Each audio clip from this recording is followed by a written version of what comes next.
Ya,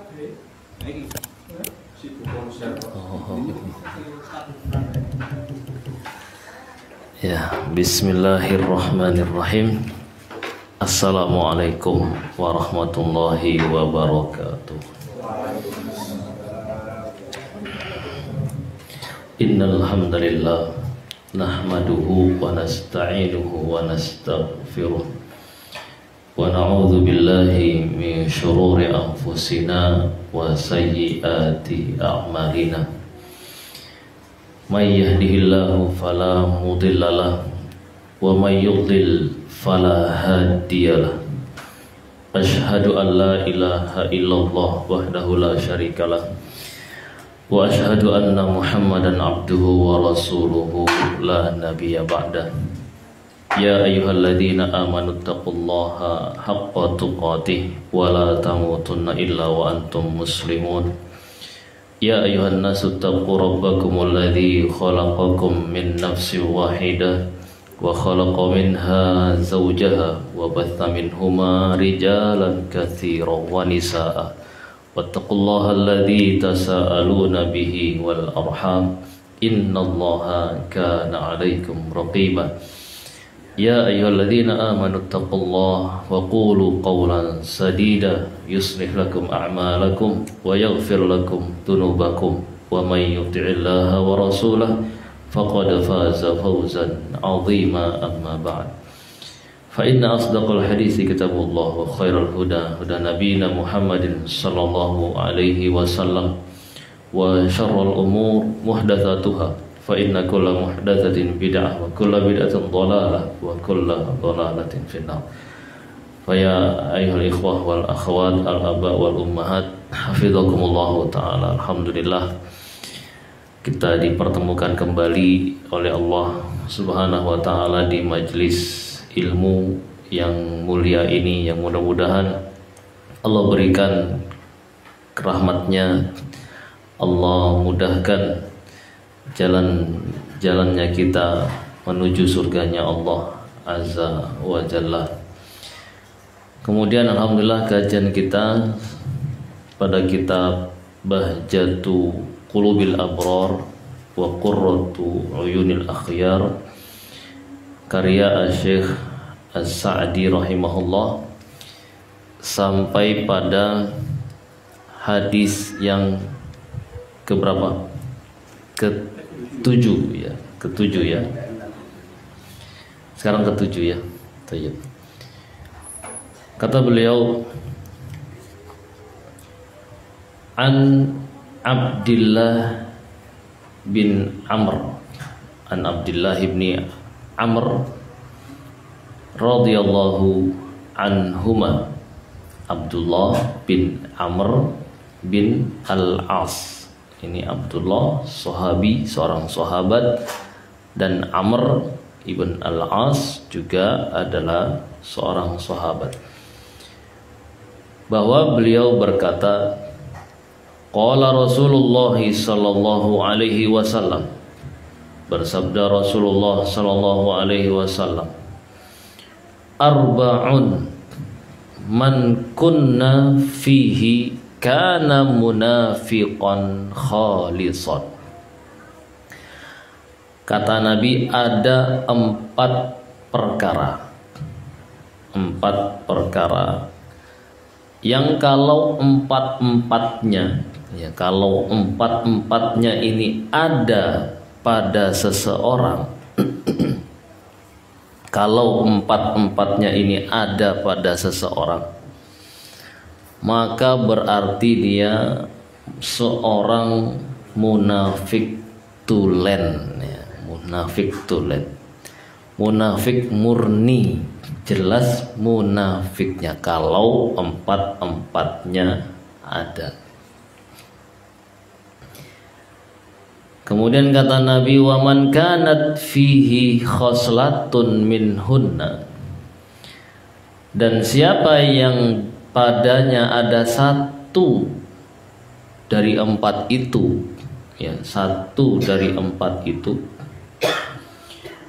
maka kanat fihi khoslatun minan nifaq, maka padanya ada satu sifat ya kenifakan, ya satu sifat munafik. Berarti dia tidak munafik tulen, ya cuma ada sifatnya orang munafik pada dia. Hatta yada'aha, sampai dia bisa meninggalkannya. Ini Masya Allah, ini jadi Nabi ingin memberikan ciri seseorang itu dikatakan munafik tulen, ya munafik yang murni. Di situ kalau terkumpul padanya 4 perkara. Yang pertama, kata Nabi, idza tumina khona. Yang pertama adalah kalau dia diberi kepercayaan, diberi amanah, maka dia berkhianat. Artinya dia tidak menjalankannya dengan baik. Tugas yang diberikan, kepercayaan yang diberikan kepadanya, tidak dia jalankan sebagaimana mestinya. Harusnya dia jalankan, dia nggak jalankan. Ini namanya diberi kepercayaan, dia berkhianat. Kemudian yang kedua, wa idza haddatsa kadzaba. Kalau dia bicara, dia dusta. Banyak pembicaraannya itu adalah dusta. Ya, walaupun mungkin ada jujurnya, tapi dia sering berdusta. Kemudian wa idza ahada ghadara. Kalau dia berjanji, ya, dia berjanji, maka ghadara, dia tidak tepati. Dia tidak menepati janjinya. Kemudian wa idza khasama.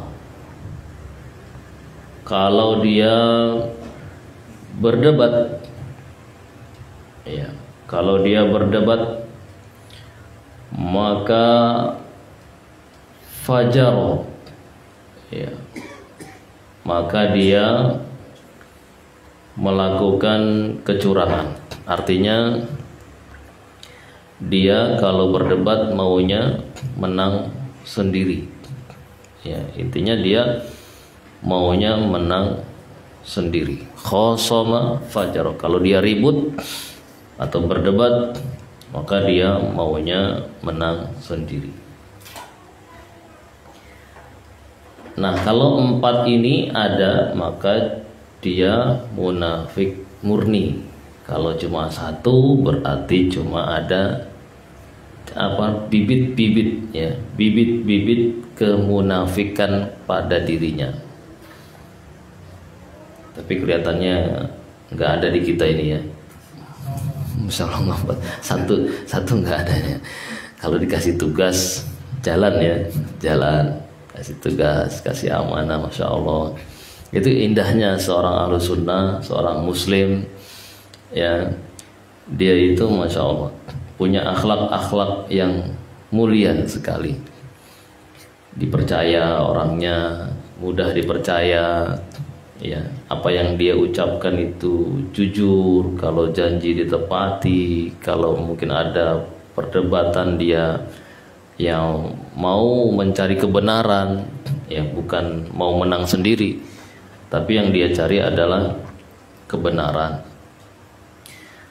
Tapi sebelum lebih lanjut kita masuk menjelaskannya, kita ketahui dulu bahwasanya yang namanya munafik, ya, nifak, bahasa Arabnya nifak, orangnya munafik, ya, tapi bahasa kitanya sudah jadi munafik gitu, ya.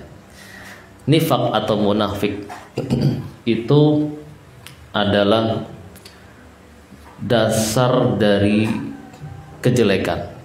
Kalau sudah punya sifat, ya, sifat munafik, itu banyak sekali muncul kejelekan-kejelekan pada dirinya, ya, pada dirinya. Apa sih itu kemunafikan atau nifak? Dia itu sebenarnya adalah menampakkan kebaikan dan menyembunyikan kejelekan. Jadi yang dia tampakkan, dia tampakkan itu baik, tapi aslinya dia jelek, ya. Kelihatannya baik, casingnya bagus, ya, jeroannya isinya jelek, ya, isinya jelek. Baik, berarti ini cakupannya masuk nanti nifak itu terbagi dua, ya. Ada yang namanya nifak akbar, ada namanya nifak asghar atau amali, ya. Kalau akbar disebut nifak i'tiqadi, nifak akbar atau disebut nifak i'tiqadi. Ada lagi namanya nifak asghar, namanya nifak amali. Nah, kalau nifak munafik i'tiqadi itu dia menampakkan sebagai seorang muslim, tapi hakikatnya dia belum muslim, ya. Cuma lisannya saja syahadat, tapi hatinya tidak bersahadat, ya. Kelihatannya saja syahadat, tapi sebenarnya dia masih belum syahadat.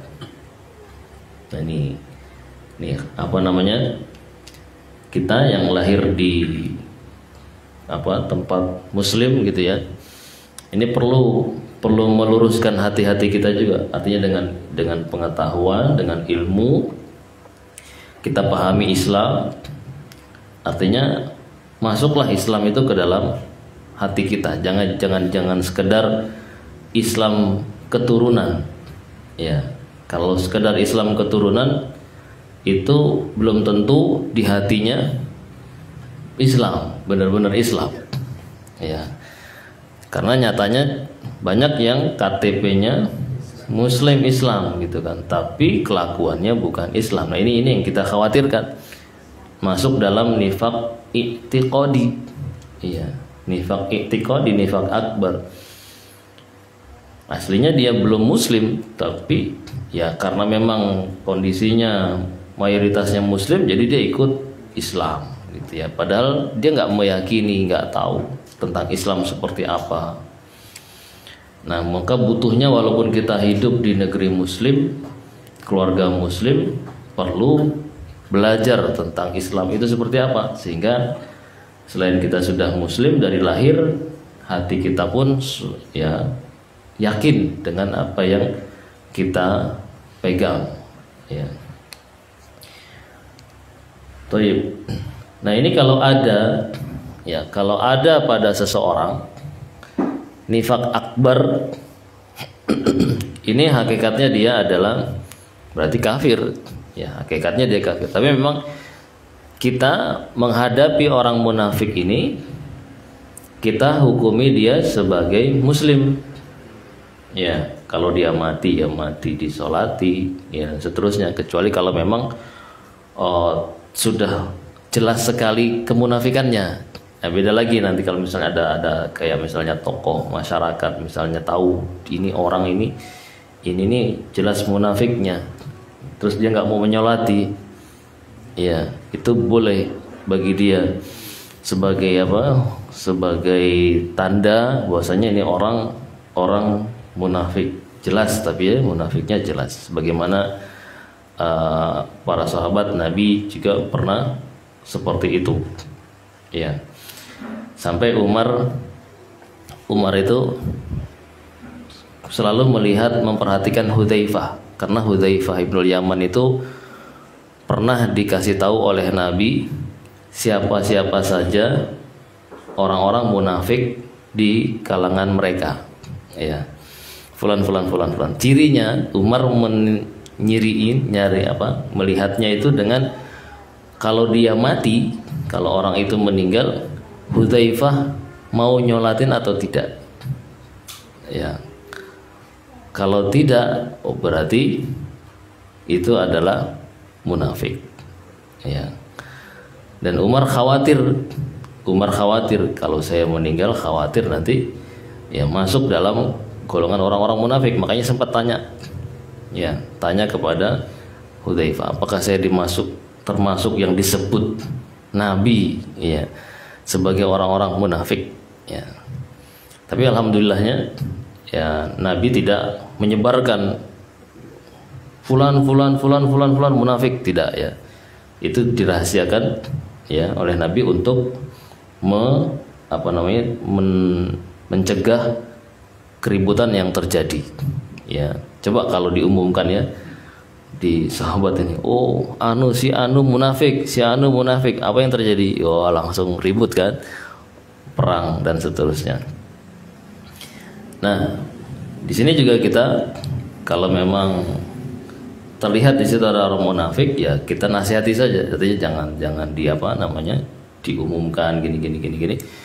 Nah, tapi kalau memang nanti di akhir hidupnya kita nggak mau menyolati, ya itu bisa haknya kita. Kalau memang sudah jelas ya orang-orang itu adalah terlihat munafik, dia membela orang kafir gitu kan ya, tapi nampaknya Islam, ini namanya orang munafik.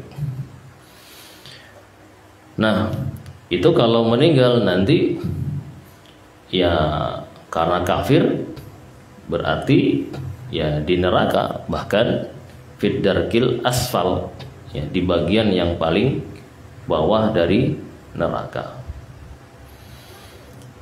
Taib. Kemudian bagian yang kedua namanya nifaq asghar ya, atau nifaq amali. Nah, yang ini yang dalam hadis inilah adalah ciri dari namanya nifaq amali ya, bukan nifaq akbar tadi, bukan nifaq akbar. Yang disebutkan Nabi di sini adalah nifaq munafik dengan nifaq yang asghar atau amali. Jadi dia memang ya muslim, cuma amalannya itu amalannya orang munafik ya. Muslim dia yakin kepada Allah, ya Allah satu-satunya yang berhak disembah, yakin Nabi Muhammad adalah utusan Allah, cuma secara praktek perintah atau mengamalkan perintahnya Allah dia tidak begitu sempurna gitu. Ada perkara-perkara penting yang dia abaikan gitu. Makanya dia dikatakan punya sifat munafik, tapi munafik yang dari sisi praktek amalannya saja. Untuk keyakinannya bagus, ya dia yakin bertauhid, meyakini Nabi sebagai Nabi Muhammad, sebagai utusan Allah, ya dan seterusnya. Itu keyakinannya bagus. Tapi secara ininya saja, ya prakteknya keseharian dia banyak pelanggaran yang dia lakukan. Itu namanya nifaq amali ya, nifaq asghar. Terus gimana kalau nifaq asghar ini? Berarti ya masih muslim, cuma memang banyak hal yang dia langgar ya, termasuk ini kan perkara-perkara yang besar ya, perkara-perkara yang besar yang dia langgar.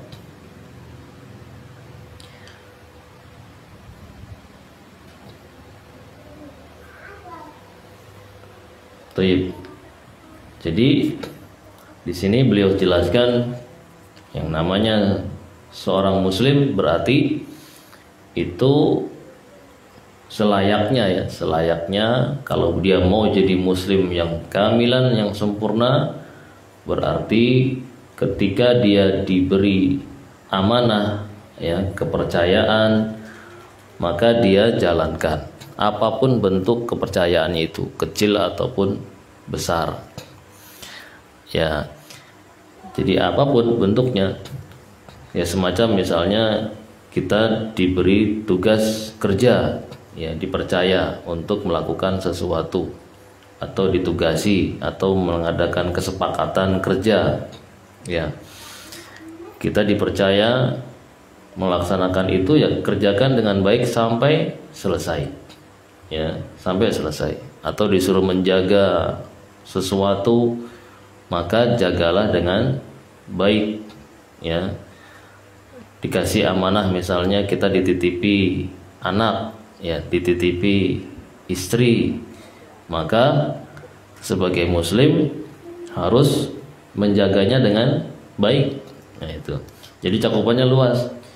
Apa dikasih amanah harta, ya dikasih amanah harta berarti dijaga dengan baik. Gimana cara menjaganya dengan baik? Ya diberikan hak-haknya. Haknya harta harus diapakan? Ya harus dizakati, ya dizakati. Ya kemudian dianjurkan untuk disedekahkan, sedekahkan, dan seterusnya. Ya banyak ya amanah-amanah yang Allah berikan kepada kita. Baik. Dan manusia ini yang sebenarnya sebenarnya dia itu yang dikatakan Allah zaluman jahula. Dia banyak melakukan kezaliman dan lagi bodoh, tapi siap menerima amanah, ya siap menerima amanah. Nah maka dengan kondisi kita seperti itu, yang aslinya kita ini zaluman jahula tapi diberi amanah, ya maka kita minta kepada Allah agar bisa menjalankan amanah itu, ya. Jadi biar kita bisa menjadi orang yang amanah, kita harus minta kepada Allah, ya doa, minta. Memang diri kita itu kan biasanya cenderung untuk berkhianat, ya. Kadang kalau dikasih tugas malasan gitu ya. Dikasih amanah ngurusin ini gak jalan, ya dikasih ini gak jalan. Nah, itu seringnya kan gitu, ya. Nah maka biar bisa jalan sempurna, ya ini minta kepada Allah, minta taufik untuk bisa menjalankan hal tersebut. Thayyib. Nah, kemudian sifat berikutnya lagi yang seharusnya dimiliki seorang muslim itu tidak boleh dusta, ya tidak boleh dusta. Ini secara umum asalnya, ya. Secara asalnya muslim itu harus jujur, ya bicaranya jangan ada kedustaan, sampai pun dalam masalah bercanda, ya bercanda atau bercerita, itu pun kita tidak boleh bercerita dengan cerita-cerita yang bohong, ya. Ini juga hati-hati kita ini sebagai orang tua. Kadang kan buat nyenengin anak gitu kan, ya, cerita katanya, padahal cerita bohongan aja gitu kan, ya. Padahal sebenarnya banyak yang bisa diceritakan, ya, buku-buku cerita, dari cerita Nabi, cerita sahabat, cerita sahabiat, cerita tabiin, itu banyak sekali. Kalau kita ceritakan setiap hari satu cerita saja mungkin sampai anaknya besar baru selesai, ya. Istilahnya kita nggak butuh untuk ngarang-ngarang cerita gitu, ya. Kalau mau ceritakan anak-anak, terus juga manfaatnya begitu besar kan, kalau kita tiap hari satu cerita. Kalau mau memang cerita kepada anak, ceritakan tentang, ya, cerita-cerita mereka, ya, para nabi, sahabat, tabiin, para ulama yang lainnya. Itu banyak sekali. Kalau kita mau baca-baca, ya sekalian kitanya belajar, sekalian kita ngajari anak. Itu indah sekali, ya, kalau setiap hari, tiap malam saja satu cerita satu, ya lama-lama banyak, ya, dan situ nanti terbentuk karakter, ya seperti yang kita ceritakan tadi kan gitu. Anak itu kan akan terbentuk seperti yang dia dengar atau yang dia tonton. Nah ini untuk mengimbangi, ya, arus kejelekan dari luar, maka dari dalam kita juga ceritanya, ya memang harus cerita yang baik, ya. Nah ini, Tayyib. Begitu juga jangan ngajari anak untuk berdusta, ya. Jangan biasakan kita ajari mereka untuk berdusta. Artinya kita bawa anak kita untuk jujur, ya. Kita latih diri kita untuk jujur, ya, berani menanggung resikonya. Ya, artinya kalaupun jujur misalnya ada resikonya yang mungkin tidak terlalu besar, ya, misalnya resikonya, ya, itu kita jujur dalam hal tersebut, ya. Kecuali mungkin kan kondisi tertentu, misalnya di dalam peperangan, ya, itu kalau kita jujur bahayanya akan besar, itu boleh berdusta di situ. Jadi dalam kondisi-kondisi tertentu memang ada boleh untuk berdusta, atau ada maslahat yang besar sekali yang bisa kita dapatkan kalau dusta. Ya, contohnya misalnya dusta sedikit sama istri misalnya. Ya, sebenarnya kita nggak terlalu suka misalnya masakannya dia, tapi kita katakan suka. Ini namanya dusta kan? Tapi kan maslahatnya besar. Apa maslahatnya? Keutuhan rumah tangga, ya, menyenangkan hati istri dan seterusnya. Itu maslahat yang besar sekali yang di situ kita ingin dapatkan, ya. Maka diperbolehkan di situ ada dustanya, ya. Tapi kalau kondisi-kondisi normal, ya, itu tidak boleh kita berdusta, ya. Memang dilatih, ya. Kalau memang sudah terbiasa dusta, biasanya dia akan terus, ya, terus biasanya sekali dusta terus akan sering terbiasa, ya, sampai dia menjadi orang yang fajir, artinya orang yang jelek, ya, orang yang biasa melakukan pelanggaran, ya, dan seterusnya. Nanti lama-lama orangnya disebut kadzab, ya, pendusta, dan orangnya nanti nggak akan dipercaya, ya, orangnya tidak akan dipercaya selamanya. Kemudian sifat berikutnya apa tadi? Kalau berjanji dia dusta, itu munafik. Berarti kalau muslim, kalau berjanji dia menepati janjinya. Nah, ini yang seharusnya dilatih di antara kita, ya. Ya, dicoba misalnya jam kerja, ya, jam kerja janji kan, itu namanya janji kan, janji ke tempat kerja kita.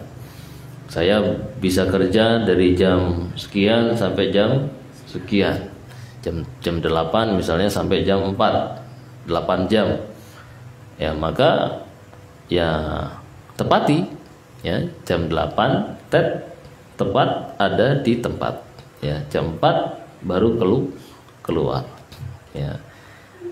Istilahnya pembiasaan menepati janji. Mungkin halnya kita anggap sepele, tapi itu sebenarnya melatih kita untuk menepati janji, ya.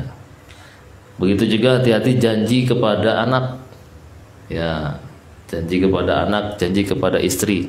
Anak itu jangan dikira ketika kita janji terus cepat melupakan janji, enggak, ya. Anak itu yang paling apa?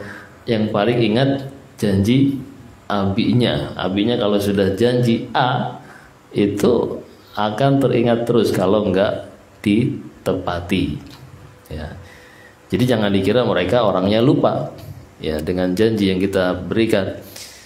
Jadi biasakan. Nah, ketika kita pun biasa menepati janji, nanti anak juga kan akan terbiasa melihat, oh ya, memang kalau berjanji itu harus ditepati. Jadi itu juga merupakan pendidikan kepada anak kita, ya. Tapi kalau orang tuanya udah biasa, ya nanti dibeliin ini, ya, nanti kalau kamu gini nanti diberikan, ya, ternyata setelah dia lakukan hal tersebut enggak, ya, akhirnya terbiasa anak, oh berarti boleh, ya, enggak menepati janji itu berarti boleh, ya.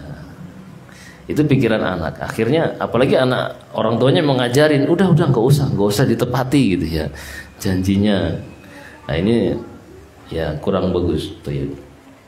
Jadi dibiasakan kalau nggak bisa jangan berjanji.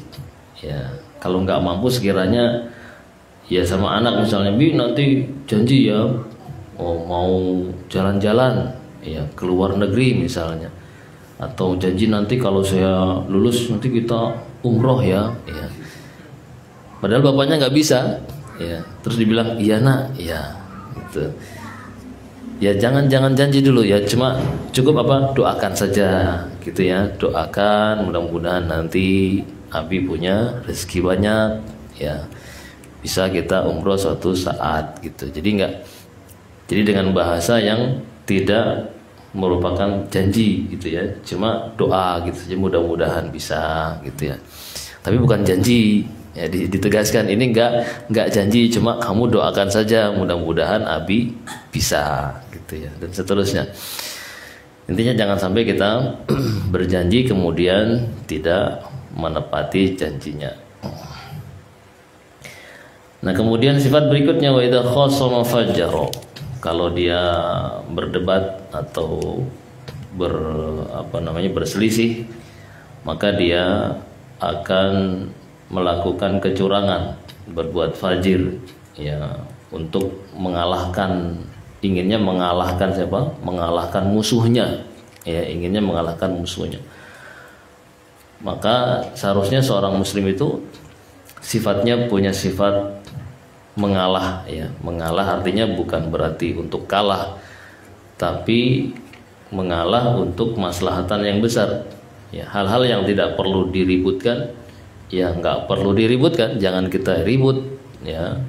Apalagi cuma sekedar masalah duniawiyah, ribut masalah rebutan harta ya, rebutan harta ya, biarkan saja lah harta. Kalau memang saudara kita pengen memiliki harta itu ya silakan, dan juga kita nggak rugi sebenarnya ya. Kalaupun kita merasa benar kita yang berhak mendapatkan harta itu, tapi ternyata direbut oleh saudara kita, itu sebenarnya nggak perlu untuk ribut-ribut ya. Malah justru lebih baik kita mengalah dalam masalah itu ya. Toh juga hartanya nggak kemana-mana ya, kemana-mana nggak hartanya yang direbut saudara kita kan, nggak kemana-mana kan. Nggak dibawa kemana kan, di saudara kita juga kan ya. Artinya itu ya kebaikannya untuk kita juga ya. Toh nanti di akhirat juga itu tetap punya kita ya, walaupun hakikatnya di dunia dikuasai saudara kita, tapi kan itu hakikat punya kita ya. Sudah nanti juga di akhiratnya punya kita. Jadi itu enaknya orang beriman itu seperti itu, dia santai ya, nggak pusing kepalanya dengan banyak permasalahan ya. Hak-haknya di dunia diambil slow, dia santai ya, nggak marah, nggak apa ya, yakin dengan janji-janji Allah. Baik, ini kalau orang munafik sudah, ini kalau orang munafik pokoknya harus menang walaupun dia yang salah ya, walaupun dia yang salah. Tapi kalau muslim walaupun dia benar nggak apa-apa ya, nggak apa-apa mengalah dalam hak-hak yang seperti itu ya. Tapi kalau membela kebenaran agama misalnya, atau menjelaskan kebenaran agama, kebenaran Islam, ini harus dijelaskan ya. Tapi kalau misalnya berkaitan sama diri kita sendiri, itu sebaiknya kita tidak ribut ya. Kalaupun boleh ya boleh, misalnya nggak boleh kita ambil hak kita, boleh ya, boleh kita ambil. Tapi kalau memang nanti mengharuskan bertengkar ya, lebih baik lebih baik menjauhi pertengkaran itu ya, sehingga kita nanti nggak mendolimi saudara kita, itu lebih baik ya. Dan Nabi janjikan surga bagi orang yang dia meninggalkan perdebatan dalam keadaan dia benar. Ya, artinya dia yang punya hak dalam masalah itu. Misalnya rebutan harta, itu jelas hartanya dia. Ya. Tapi karena dia melihat kalau ribut nanti malah pecah ya keluarganya atau segala dan macam-macamnya, banyak mafsadatnya, maka dia mengalah. Ya sudah, nggak usah.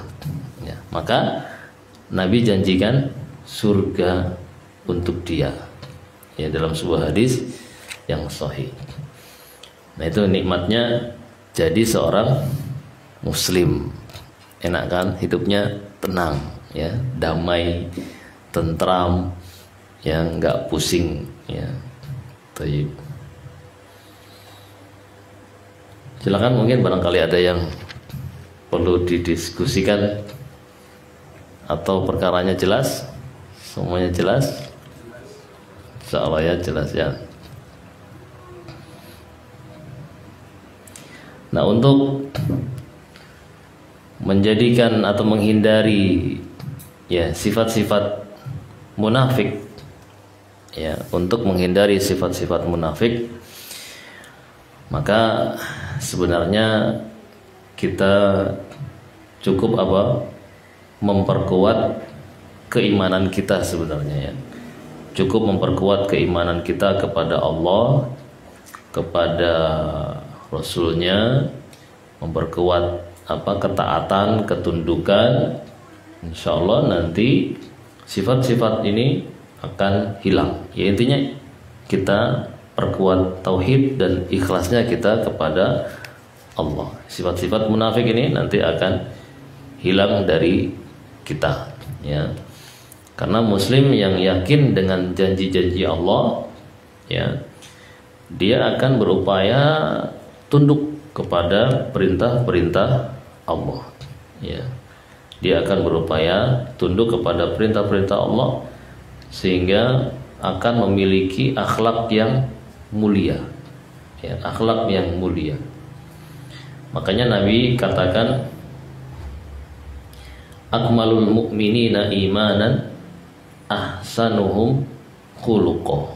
Kata Nabi, orang yang paling sempurna imannya itu adalah orang yang paling bagus akhlaknya. Artinya kalau imannya itu baik, imannya benar ya, maka nanti akan muncul akhlak yang baik gitu. Jadi ini barometer melihat orang itu imannya sempurna atau tidak terlihat dari akhlaknya tadi ini. Ya, tidak seperti akhlaknya orang munafik. Ya. Jadi orang mukmin, muslim punya sifat yang mulia. Ya, kalau munafik punya sifat yang tercela. Nah, itu aja. Karena imannya tadi, imannya kurang sempurna, jadi dia punya sifat yang tercela. Baik, ada yang tanyakan? Gak ada untuk malam ini. Libur tanyanya. Baik, kalau jelas alhamdulillah, mudah-mudahan kita bisa jadi mukmin yang ya sebenarnya ya tidak tercampur sama sifat nifak, walaupun satu ya, walaupun satu. Yang mudah-mudahan kita bisa amalkan, yang bisa kita sebarkan kepada yang lainnya. Cukup sampai di sini, kurangnya mohon dimaafkan. Subhanallah bihamdik, asyhadu alla ilaha illa anta, astaghfiruka wa atubu ilaik. Assalamualaikum warahmatullahi wabarakatuh.